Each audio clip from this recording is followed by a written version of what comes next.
Good morning, everyone. This is Dr. Rao coming to you from my office. And this morning we have with us Kristin Bechtel, a life skills teacher at the high school. Good morning, Kristin. How are you? Good. How are you? Good, good. So I know that you teach our life skills students, and I imagine how challenging that might be. First, can you tell us a little bit about your kids and then how you've had to overcome some challenges? Yeah, I teach students with intellectual disabilities, and they do a lot of hands-on learning. That's kind of everything we do is a lot of simulations and practice and kind of practice. So it's been pretty challenging to be on a screen with students doing that. So it's worked though. We've had a lot of parent support to help them get through their activities, and we've had a lot of FaceTimes and Zooms with the kids and videos to show them how to do it, and then a small worksheet to go with it. So it's been interesting, but it's been fun. Oh, good. I imagine you've had to be very creative to make all of that happen.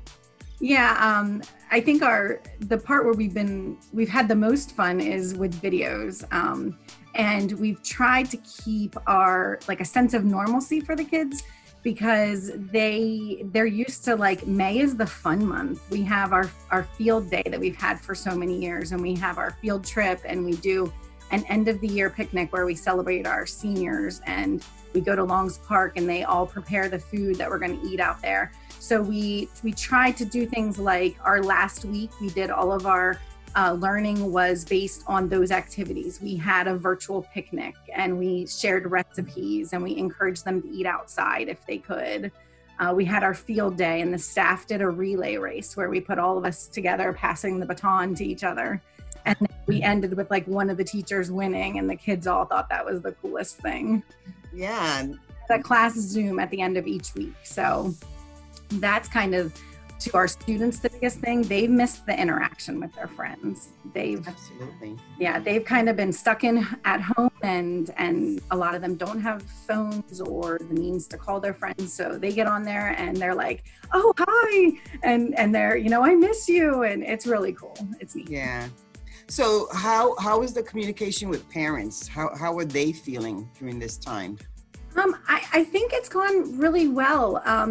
The first week where we really reconnected with families and tried to get them, here's device pickups and all of those things.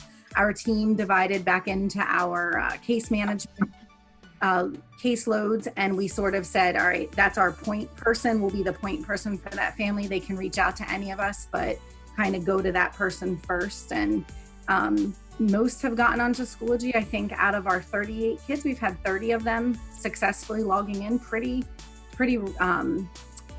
steadily throughout the whole thing. And then we've had texts. We have a paraeducator who translates for us. So we've done a lot of three-way phone calls and FaceTime, telling the parents to turn the screen, and we'll tell them what button to push. So I think it's gone well. I think we've made some connections with families we didn't have before we started this. Right. We have found some silver linings in spite of COVID-19. Mm-hmm. What would you say is your biggest silver lining? Like, what was the greatest joy that you've experienced during this COVID-19 with your students? I would say some of that is the connection. I have one family who's really had a tough time with it.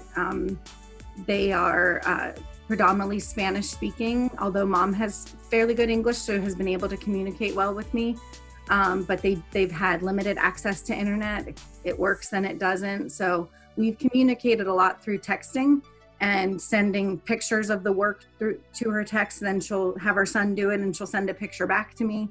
But it's been a neat connection, and it's very rewarding when a parent sends you something for Mother's Day and says, my son's lucky to have you in class, and your kids must be very lucky to have you at home. Happy Mother's Day.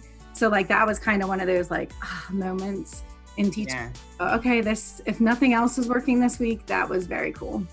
Yeah, that can bring tears to your eyes, because we don't often get the kudos, but I think our families have come to really appreciate the hard work of our teachers and people like you who've really gone above and beyond to try to make those connections.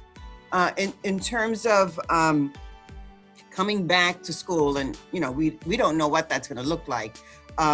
What advice would you give to, let's say, a new teacher who maybe is going to teach a life skills class? What advice would you give her if we are in either this remote learning or maybe a hybrid type of approach? Yeah, I mean, I think building a relationship with the families you're working with is like number one. And then use resources. We've had a lot of, we had a small group on Schoology. I shouldn't even say a small group, but a group on Schoology through the IU with a life skills collaboration for the county. And they've been running a lot of, they've done once a week and they have resources on there. So I've used that a lot and joined that. And just to hear what other people are doing and share what you're doing. I mean, there's a lot of things that we did because someone else said, I did this and this is working good. Here, steal my idea. It's all about us all helping each other and not being afraid to reach out and say, I need help. Absolutely. Absolutely. Yeah. That's a good point because we haven't often heard people say about other resources outside of STOL. I mean, certainly we have great people inside, but the IU13 does provide a lot of expertise for us. So I'm glad you mentioned that because they work with all teachers, not just, special education. So that's a great resource. Thank you for mentioning that. Yep. So what are you looking most forward to in the fall? I don't even know what to say to that because it's so up in the air. I'm hoping we get back to some normalcy or at least can develop some type of a routine.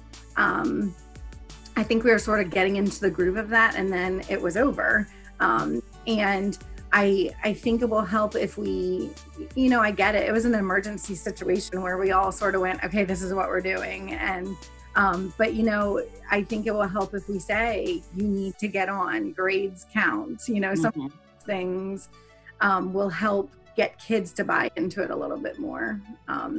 But I think I look forward to being able to use some of this stuff, whether I'm back remotely like this or I'm in my classroom, because now we can see our kids can do some of the technology things that we were afraid wouldn't work.